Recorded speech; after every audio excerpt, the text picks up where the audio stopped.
And welcome back to Grimerica Outlawed. We have an old friend of the show with us. It's probably like been 9 or 10 years. The visionary artiste, formerly known as Blake Art, has adopted Art Task, a challenge put forth by the psychonaut philosopher Terence McKenna as his mantra. He's a 35-year vet of the advertising marketing game, and with the state of the world today, has now set upon a mission to repurpose these tired concepts. Good idea. As a knowledge conduit, he's attempting to bring the esoteric hidden wisdom to not only gamify capitalism to work for us humans instead of against us, but to redesign our consciousness so that it adheres to a more perfect union with the infinite, eternal principles of nature. Welcome, Blake. Sounds great. Thanks for coming. My old friends, Gramericans, and shout out to the old Discord group back in the olden days of all those pals virtually from the Discord. But I used to haunt the Discord and actually, became pretty good pals with a lot of those guys there. We've all kind of fallen out, but I hope everybody's still listening. So yeah, right. Before we got canceled off of Discord and kicked off of Discord, I think I was somehow I got deleted because I also got deleted because you're an admin of a bad server. Yeah, I was an admin in the Grimstake group. Mistake. God, those guys were awesome.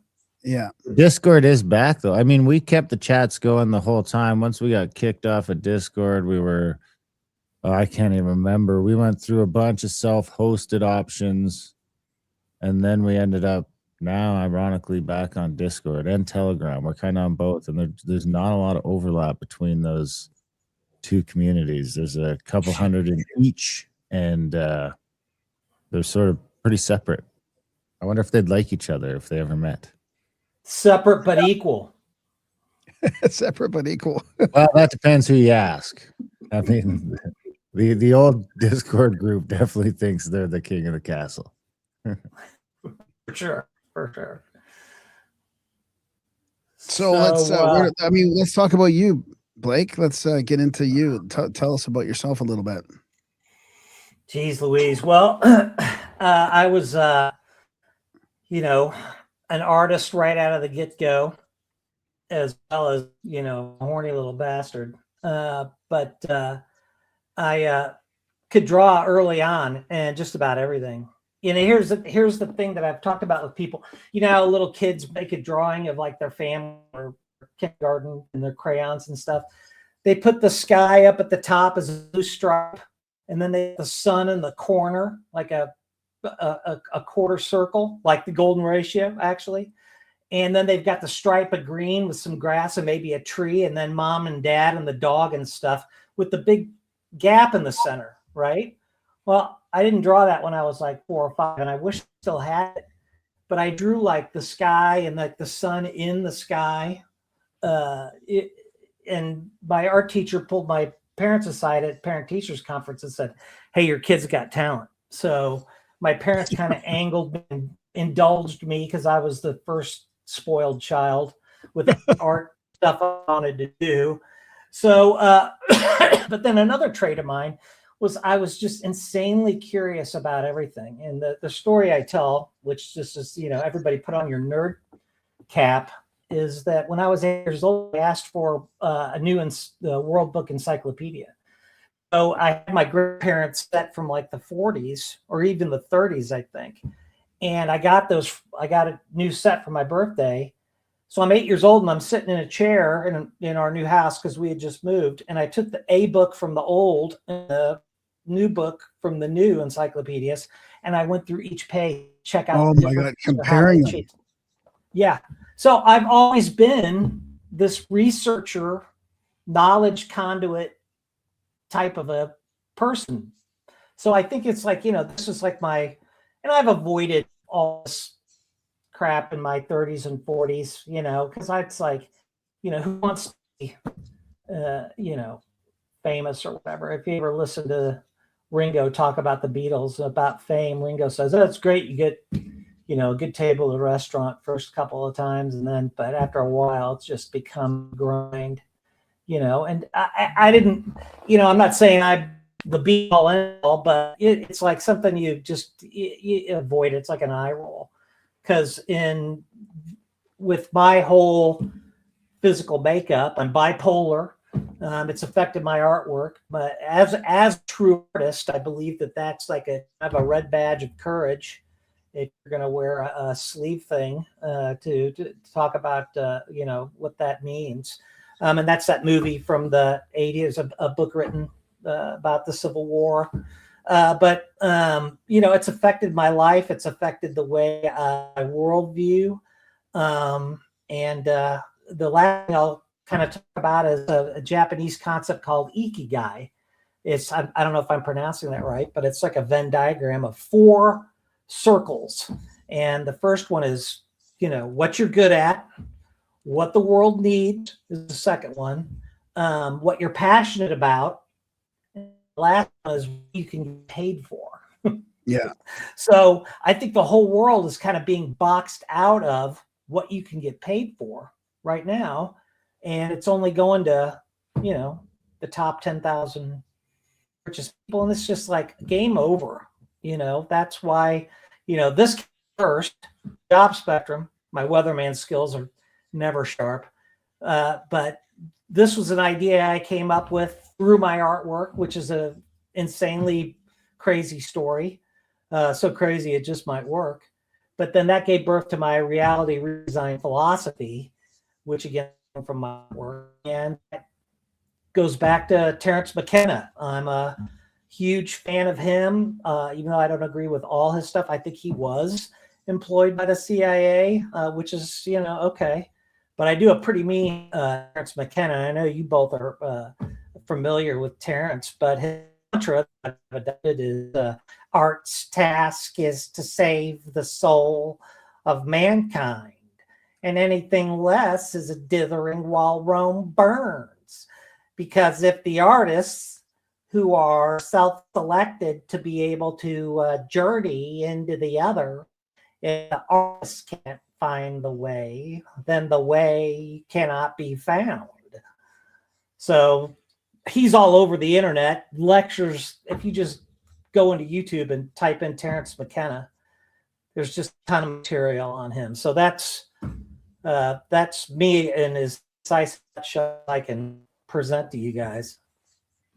That's a great impersonation. I love that. It's perfect. It's right Well, on. thank you.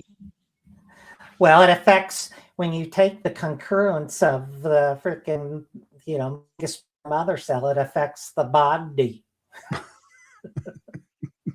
So why is it so important that art's task? Like, is it because art is generally been sort of a subversive movement that might sort of create new pathways? Well, for the most part, that's totally true. But harkens back to something that resonated with me through Joe Rogan, the Joe Rogan podcast, and how Joe Rogan would talk about John Anthony West. And I know you guys are big fans of him. Magical Egypt. If you watch Magical Egypt 1, which I watched it this morning to prep for this. I mean, it's loaded with all this shit that's behind me. The Fibonacci sequence and the golden ratio. And John Anthony West talks about, Schwaller, Rubik Schwaller. I can't remember his first name. Delubich? Yeah, Schwaller Delubich. Schwaller Delubich. And it talks about how, and this is all the stuff that, Hawass is suppressing in Egypt. They don't want the world to know that the super ancient Egyptians, with the Hermes Trismegistus and all those guys, they built their whole society around art of consciousness is kind of what, I like to talk about, because what's happening in the world today with this draconian Palantir, blah, blah, yada, yada, yada, is that where's their art? They don't have any. They're not, Carl Schwab, with the freaking World Economic Forum. I mean, are they putting forth any programs that are, drawing pictures or painting or encouraging creativity? No, they're not. It's the Rockefeller, the bell rings, Maslow dogs, you're a good worker, George Carlin, you're just smart enough to run the machinery and paperwork, but you don't have any critical thinking skills. And that is where we are as a civilization right now. We're teetering on that precipice. And if you want to call what I'm trying to bring here is pivot, freaking pivot away from pivot. I'm talking to the ruling class because they're ruled by fear too. They don't want to, betray or get told on, look what's going on with all the Epstein, yada, yada, yada. It's like, take a break from evil, folks. And as far as evil goes, in a previous life, this is a joke I just wrote, I was the guy on the Death Star that pressed the button to blow up Alderaan. All right. So I've blown up a planet filled with all kinds of living beings and killed everybody. Okay. But guess what? So have you. We've all done that. It's time to take a break and build something fun, exciting, cleaner, nicer, more inclusive of all of us, because we can make room for everybody. It's stupid to think that we can't. It's just limiting our thinking. Say that pivot again. You kind of broke up. You pivot from what? Pivot to talk about the pivot. From where we are right now. And the way I see it in my mind is the Mandelbrot set. I see the mathematical things. One of the things that's a huge influence on me is a program that's on YouTube. Anybody can watch it. It's a new program brought to you by the Koch brothers, right? But it's called Fractals Hunting the Hidden Dimensions. And in that hour-long Nova program, it's an hour of your time. It's not kittens in a shoebox. They're cute. Or AI generated, puppy video. Okay, so you're going to have to take some time to sit down and learn something, people, because our attention spans have been assaulted as well as our, perception. But Fractals talks about genesis of computer animation brought forth by a guy named Lauren Carter, big influence on, what I'm talking about here with you guys. But he invented computer animation because he was savvy enough. He worked for Boeing. He was their computer, they're bringing these newfangled mainframes into IBM or Boeing and teaching them how to, organize their, it was back in the, early to mid 70s. And, he went to a used bookstore on the weekend and he found Fractals, Their Form and Dimension in Nature by Benoit Mandelbrot. And he went home and in the Nova program, he goes, I read the book cover to cover, footnotes and everything. And within 3 days, I was animating, things to where Boeing, for who he worked for, instead of fueling up planes and flying in front of mountains, he was able to cut a corner and start animating that process. Save Boeing. Boeing was excited about that because it saved them money. They didn't have to budget their time, effort, and energy. They could just do it with a computer. And then he was one of the founders of Pixar with David Katzenberg and who's the other guy? George Lucas, that guy. So this is where, and the moral of that story is that when we apply this thinking, which behind me here on this map of the world, that's from a long time ago, back in the olden days when North America had this big giant ice age appendage sticking off from it, right? And that's a story I can tell, but I'm going to make this point. When we apply this thinking of the golden ratio and Fibonacci sequence to anything we do as human beings and anything we try to achieve, it makes life funner, easier, better. It makes it more compact. So he applied this thinking to the way we do special effects in movies. It did a better job of emulating consciousness. That's why when you watch a Godzilla movie from the 70s and it's Godzilla stomping through Tokyo, it's a guy in a suit busting up a bunch of models on a set. Okay, you as your as a viewer of that in the movie theater, you're like, okay, it's a guy in a suit and he's stomping on a bunch of models and they're putting in all that stuff, right? And but I'm watching the movie of Godzilla destroying Tokyo. all buy into it, right? Buying into it is a big part of the solutions versus diagnosis things that we should talk about. But what Lauren Carpenter did by bringing up computer animation and green screen and all that stuff, it makes it to where it fools us it more resembles consciousness.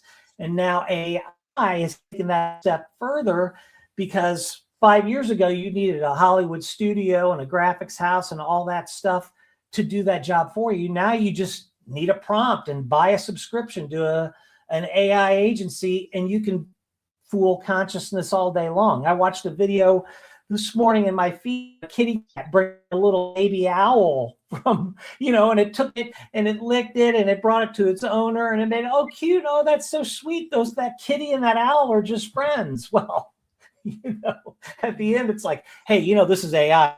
Like, you get fooled by that. That needs news. What on the news is real? What on the news is fake? I mean, this is the precipice of the void that every single one of us are looking into right now. How do we handle that? I got a couple ideas. Is it what you're talking about with this technological advancement from that guy who created from Boeing creating the first sort of graphics to where we're at now? Is that a future fractal? Like, is that a fractal that goes through time kind of, or? Excellent. Fractal's the key word there, and that is Benoit Mandelbrot and the Mandelbrot set.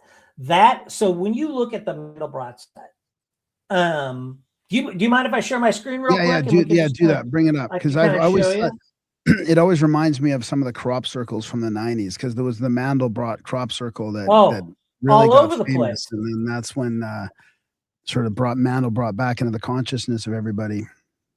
Right.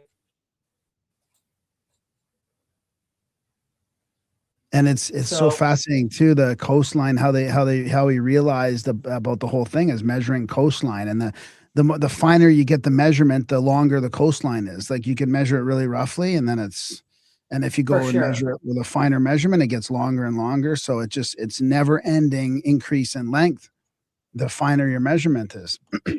Exactly. Wow, this is great. So cool. Okay, so oh shoot, this isn't the right one, but that's okay. This is the Mandelbrot set, what we're looking at right now, and I've got it. So the TheJobSpectrum, my idea that's right here, just very concisely, everything about the TheJobSpectrum. It's a capitalistic concept that is folding esoteric and hidden wisdom that's been kind of suppressed from us. And it's bringing it into a way that we can, as human beings, we can apply it to capitalism. So capitalism is nicer, funner, cleaner, and more inclusive and fairer. But this is what the Mandelbrot set represents by the spiral action and the way, and they talk about it in the Fractals Hunting the Hidden Dimensions. This is a three-dimensional graph that represents data. This is all ones and zeros. And as you look at the way it's arranged, like if you put a negative number for the dark spots and a positive number for the lighter spots, it's not just a flat picture. You can see into, like when you're going through like when your soul leaves your body, for instance, you get sucked into the tunnel of light and stuff, or like the movie Contact that I'd love to talk about, because that's a huge influence on me and my philosophy. Ellie, when she goes through the machine, she goes into the tunnel, and she's going through space. People always talk about that's like a universal theme that happens in near-death experience if you go along far enough into the experience. This is what, and people call the Mandelbrot set the thumbprint of God, because there are so many different ways to manipulate the equation to where it makes almost any type of visual. And it kind of looks like, when you look at I don't got a picture of the original Mandelbrot thing, but it has a specific shape that looks like a beetle. And when you turn it on its side, it looks like a Buddha sitting. So there's all kinds of stuff in regards to that. So this is the one that resonates the most with me because it represents the different data sets that my concept, the job spectrum mechanism, and it is a mechanism, and it looks like this, see, and it turns. But that is how the visual display of quantitative data arranges itself. And I mean, it's just, it's like too much information, seriously. I mean, it's even hard for me to, I know I'm grasping it because I can see it in my mind's eye. But that's kind of where the art comes from. It is the art of doing business, but from a data standpoint, how the data arranges itself. Does that make any sense? Yeah. You can look at that first big spiral as like, to me, when you look at it through time, like how things sort of create and evolve through time and technology develops and our consciousness increases and stratifies. So that one main start point, the blue one on the bottom right there, that one main point is like that guy creating that thing from Boeing, and when he first saw the Mandelbrot thing, and then now all the little parts on the outside are now all the modern sort of, you know, AI things that are happening now because of that. It's almost like I almost see it as an evolution or something. Well, it kind of is, and from how I understand Lauren Carpenter's thinking in this regard, what he did was he was able to, instead of like, you know, how Disney, they'd have to draw the individual frames, you know, that's why they call me Thumper, right? That's from the Fractals show. But he got the equations to do the animating, and he did it with, you know, the different triangles, and then the triangles break down smaller and smaller and smaller, and that's what these data sets represent. So some similarity and iteration is a huge part of understanding how this process works. Further on in that, the next point, and in Fractals Hunting the Hidden Dimensions, I can't remember his name. I think his last name's Cohen, but he was a ham radio operator. Again, a connection with Ellie in the movie Contact, and he had antennas sticking out of his apartment, and his landlord didn't like that. So he's like, I wonder if I could, you know, he read Mandelbrot's book, or he saw him speak at a conference. He's like, oh, I wonder if I could make my antenna in the fractal style and do all the stuff. And he applied it, and boy, it worked. Not only did it worked better. It's when aligning yourself with the eternal mathematical principles of nature. And that's what I'm talking about here. As Terence McKenna famously said, you know, nature is speaking to us, you know, and we're the ones that are mute, or we're the ones that are deaf, right? Nature is not mute. Humans are deaf. And what I'm trying to tell everybody is that with my unique fuddy-duddy little brain chemistry, because I am a horse of a different color, I'm a round peg in a square hole. Ask anybody who's ever worked with me, right? I'm able to tuning into a vibrational frequency. And this is because modern science ignores that. You know, they want atoms made out of billiard balls connected with sticks. And that's not, you know, that's what we were taught when we were little kids, right? That's not how it works. We you know, atoms are more, you know, vibrations that go along the lines of Gödel, Escher, Bach, the eternal golden braid. I mean, this is the kind of, you know, that's why music's so powerful. That's why it's a part of, you know, every single culture. You know, you can get lost in trying to explain it. It really is difficult to articulate something that is an infinite and eternal concept.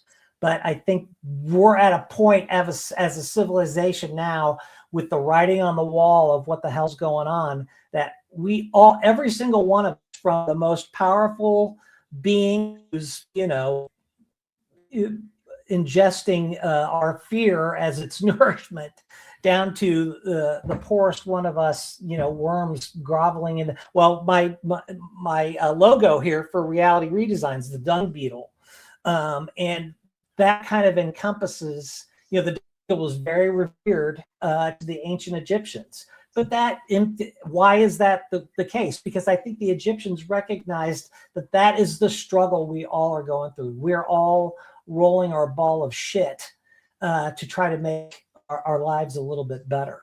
And, that kind of, guys like, who's the guy, Andrew Tate.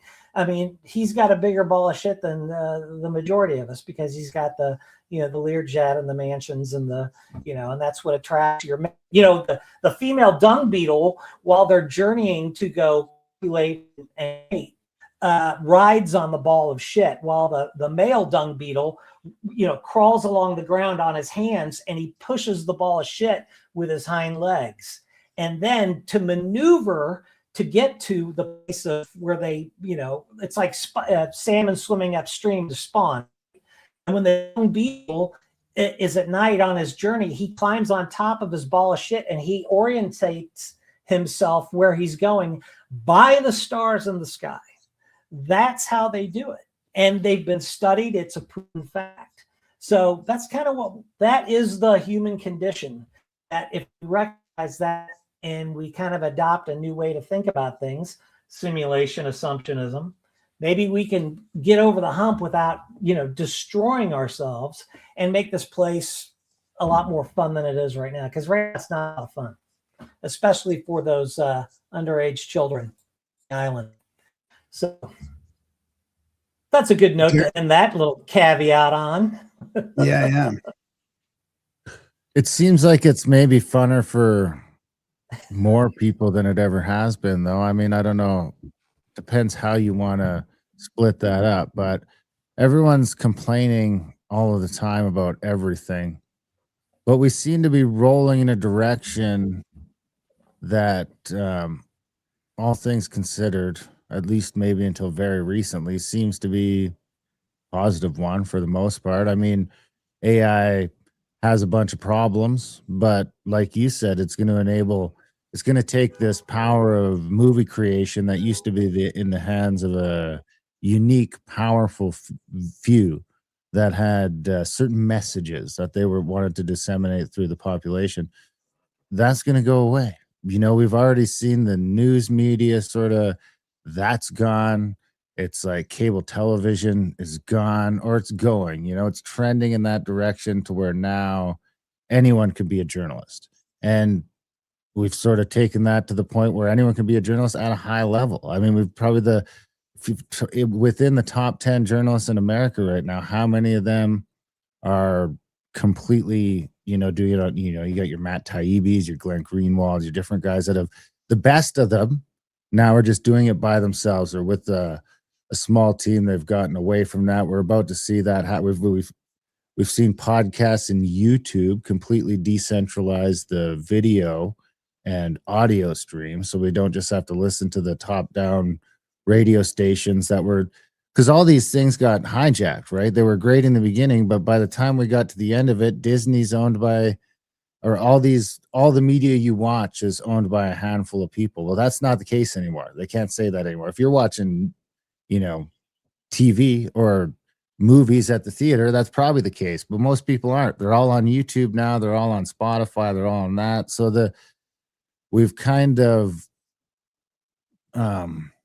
we've decentralized more things in my lifetime than probably would have seemed possible to my grandfather. So how do we keep track of that? How do we keep track? And Rob says Taibbi sucks. That's fine. He'll be replaced by someone else. That's how the independent market works. You don't have a Fox News that can just keep cramming Taibbi down your throat endlessly. The cream rises to the top. And while capitalism does seem to be leaving some people behind, it seems to have been hijacked at some point along the way. It seems like I mean, from my point of view, at least, it seems like capitalism is the natural evolution of mankind without Wow, too much other shit in the way. And dude. that evolution has been fucking hijacked, but it's just sort of the natural evolution. Capitalism is close to a natural system that humans have evolved into until the state realized it and hijacked it and took it over. But, you know, at what point do we have to sit back and accept that it's going to be a rough ride? But overall, if we were to look at, you know, generation by generation by generation, we're getting more participation in different things, maybe less participation in others. But I'd have a hard time convincing my grandfather that I got it worse than he did. And he would have a hard time convincing his grandfather the same, I would think.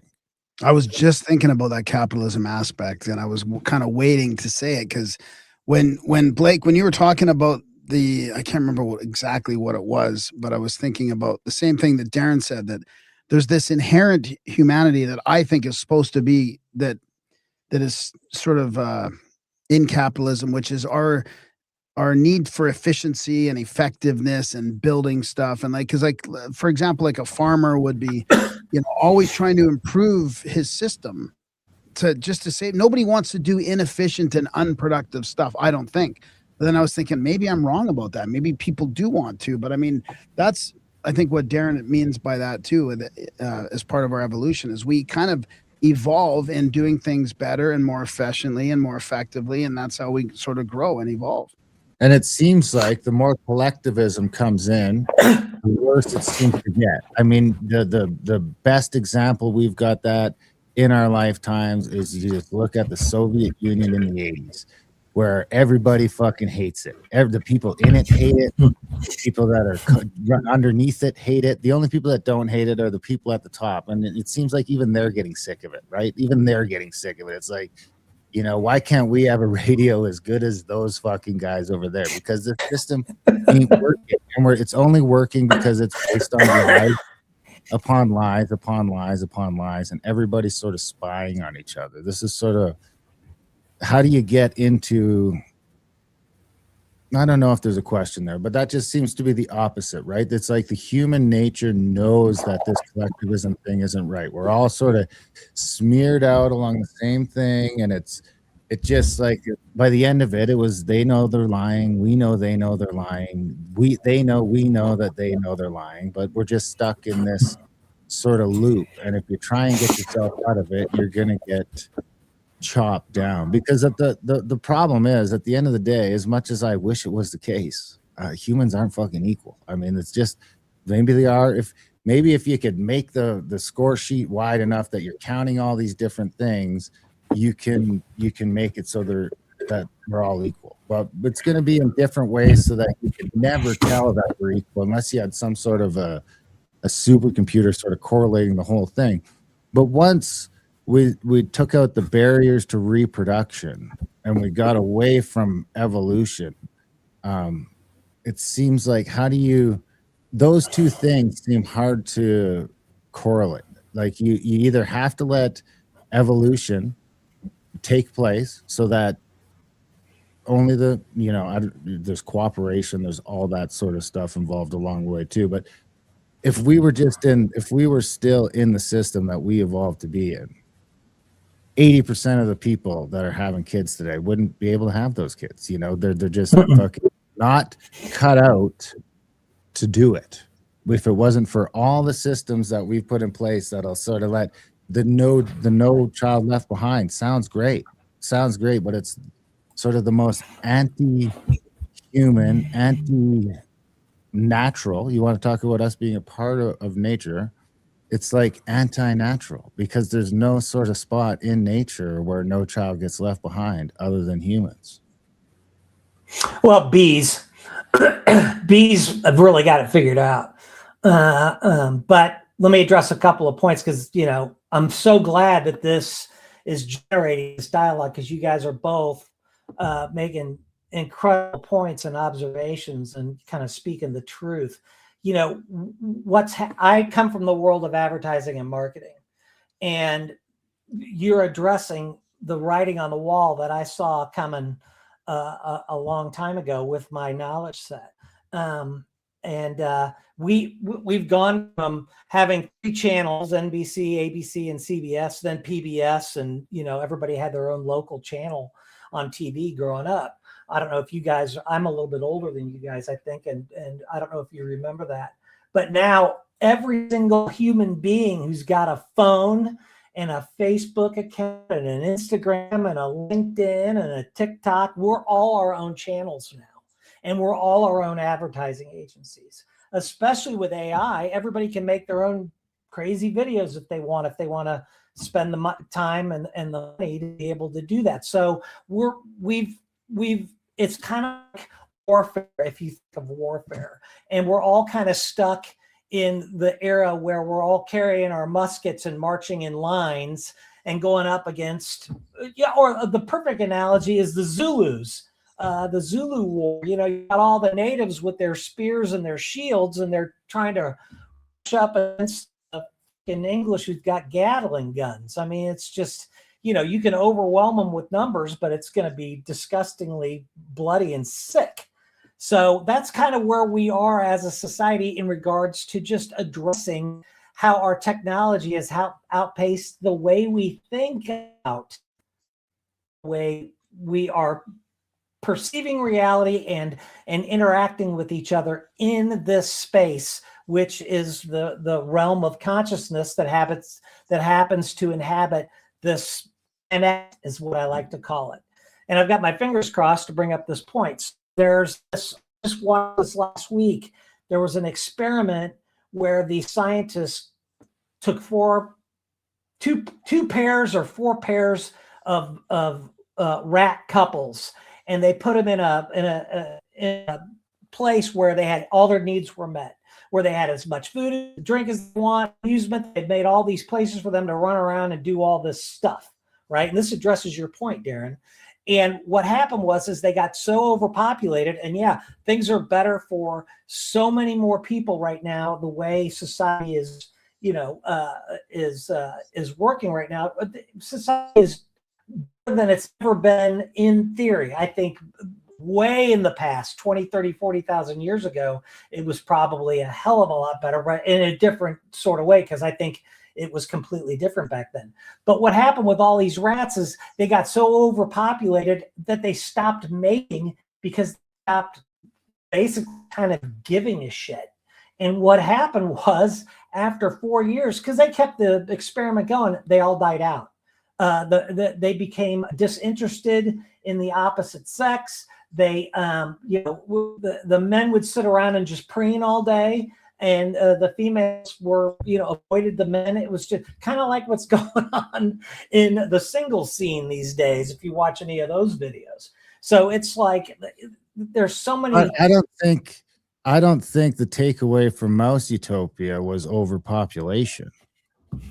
It was lack of meaning, because they also took out, there was no predators, no disease, unlimited food and water, and you didn't have to work for any of that. So it's not a problem of population, it's a problem of meaning. Right. And this is where meaning lies, right here.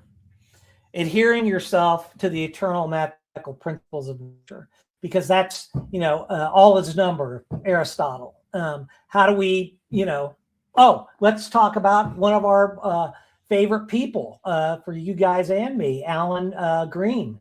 There's where meaning lies. Alan Green, I believe I'm the guy that introduced you guys to Alan. I sent an email. I didn't pull it up, but I sent an email back in the day, and you guys have had Alan on your show 2 or 3 times. I can't remember. 3 now, I think. Have you talked to him about the stuff with the Constitution and the Bill of Rights, all that other stuff? I don't think so. It's mostly been about the Declaration of Independence. I mean, that harkens back to, language is the code that programs reality itself, which is the 10th of the top 13 tenets of simulation assumptionism. Alan is this guy in the top left-hand corner over here, and he's a tremendous influence, because we're too sides of the same coin, so to speak. Alan is looking back to the clues and the codes that are embedded in our past, in the pyramids, in our Shakespeare literature, in the Declaration of Independence, in the secret codes and stuff that had to be embedded within just regular communications because they had to hide it because they might be burned at the stake for having that stuff out in the general public. And, you know, that still is the case today. You could get canceled. I could get canceled. We could get canceled. You know, that's still a viable thing. But my side of the coin, and like I said, we're all staring into the abyss. We're looking over the edge, staring into the abyss. My side of the coin is, okay, Alan has tapped into all this ancient knowledge and wisdom. What do we do with it? How do we use that? How do we align with that in a way that's feasible to where we all benefit from it instead of just admiring it and talking about it? And it's so easy to get entrapped in just trying to, you know, articulate what the hell's going on and just explain it to people, because 90% of the people, Darren, are freaking, you know, sleepwalking through life and not even really thinking about the type of things that the three of us are talking about right now. And they're not you are interested. absolutely correct. You are So absolutely correct about being challenged. That's a hard Go. bridge to get, because we want a free society where we don't have to force anyone to do anything. But what happens when you figure out that 90% of the population isn't interested in doing anything? Right. Well, yeah, they want to, you know, it's car. You know, everybody wants their flip phones that make pancakes and are steel belted radios, and you know, just leave me alone. It's the premise of the movie Network. You know, You should have now. You have more tools and more time at your disposal than ever before in history, at least in history we know about, and nobody is doing fucking anything with it. You know, not nobody. Some people are, right? Some people are writing books or doing this or doing that. And I mean, we're just podcasting. We're not adding any value to, or we are adding value to some places, but we're not like totally adding value. We're not reinventing the wheel. And so if Graham and I can eke out something and just some shit that we like, you know, you've got the ability to learn anything in the world at your fingertips. And most people are watching a dude eat hot wings and interview fucking the same people they've been watching on TV for the last 50 years. Right. Well, that's So you just articulated Art's task. That's Art's task. Yeah. Is that Art's task? So if that's the case, then shouldn't you be the most excited about some of these tools? Because if it's Art's task to wake up the masses, then it seems like your opportunities to do that are better than they've ever been in recorded history. That's why I emailed you guys. Hey, put me on your podcast. That's why that's exactly the time is now. And again, like I said, like Ringo said, you know, I'm approaching 60. You know, it's, you know, shit or get off the pot. So that's kind of what I'm doing, talking with you guys and, talking about all these alternative thinkers and stuff. You know, you got Graham Hancock on here. You got Randall's right there. Randall Carlson, that guy is, you know, I mean, he's a Mason, and, he's pointing out the obvious that we do live on a place where there is evidence of a previous civilization that was wiped out by a global cataclysm, you know, and science can ignore that at its peril. But, you know, we're all here trying to just figure it out. And that's what's the fun of it.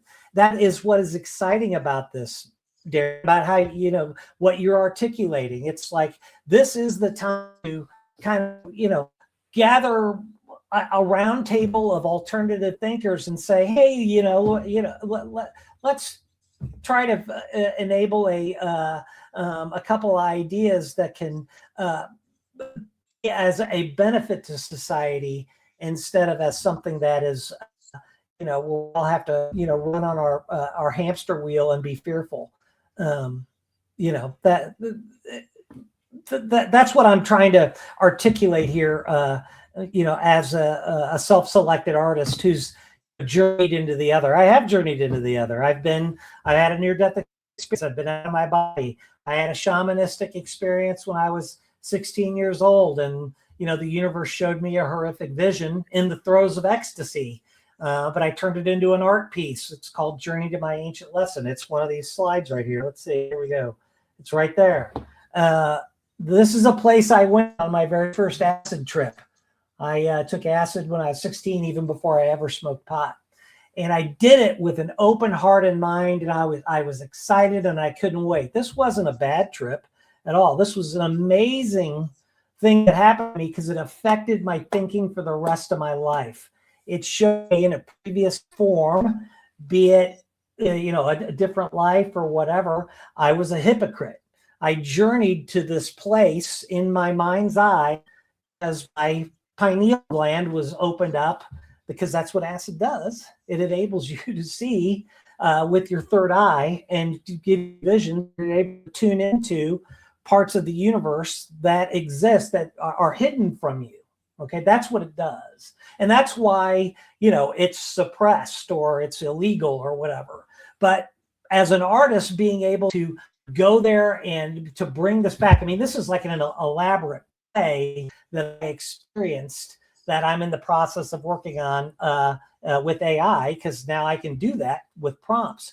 But it was like Star Wars, the scene where they come out of the planet Alderaan. Again, they're pushing the button and blowing up the planet.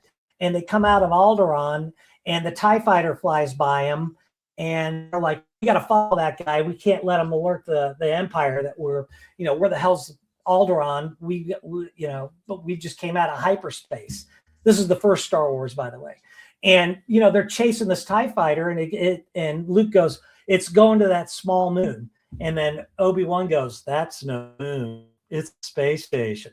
Well, that's exactly where I was going here. I was going to like a Mars-type red planet, and it was no moon, but on the South Pole of the planet, there was an ancient freaking Colosseum that had been there since the dawn of time.